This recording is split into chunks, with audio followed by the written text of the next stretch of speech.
Welcome back to SpiritLifter. Today, we're off to the Baltic countries to sample what one might diplomatically call perhaps not the finest example of a premium import. Normally, visits to specialty markets are an opportunity for me to find something I haven't tried before.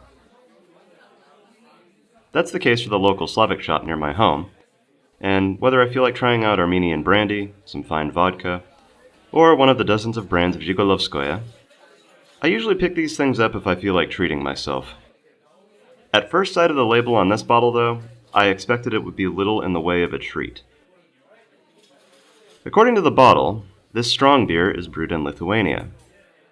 Despite my earnest attempts at finding precisely where, I was unable to. However, it is brewed for a wholesaler called the Monolith Group, which specializes in Eastern European groceries based in Herrenberg in southwest Germany.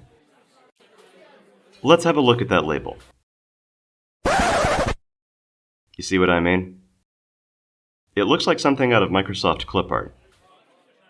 Whatever you choose to call it, Baltischer Büffel, Baltisky Buйvol, or Baltic Buffalo, this 2-liter bottle holds within a 9.5% alcohol by volume strong lager. With an alcohol content approaching that of wine, it's no surprise that this brew makes use of corn grits for supplemental fermentation. As you might expect for what's basically European malt liquor, there is no indication of IBU. But the bottle does list hops as an ingredient. Pouring this one was an absolute mess. The plastic bottle is unwieldy when pressure releases upon taking off the cap.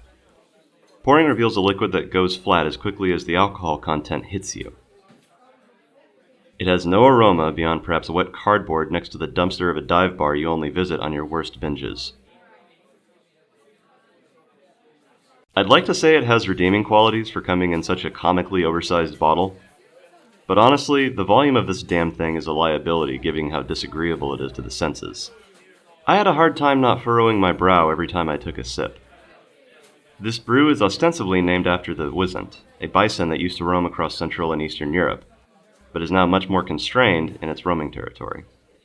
This animal often flirts with or falls into the endangered species list. If the name was meant to spread awareness, I can only say they should have tried harder to make a better brew. Thank you kindly for watching.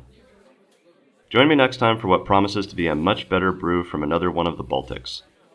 Until then, I sviekata.